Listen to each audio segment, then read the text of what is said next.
eaten more than 1,000 different vegetables in my life, and I'm gonna show you the best one.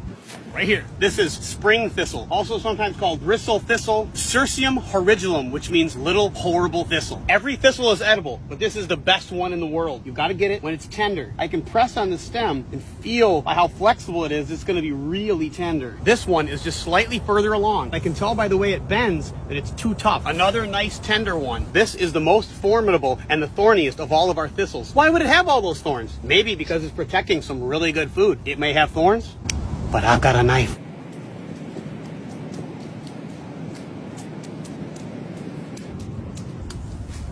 Find out where the tender zone is.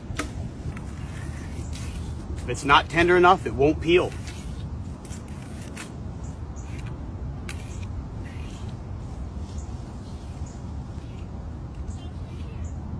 That's a big vegetable, and it didn't take me long, and it didn't even draw any blood.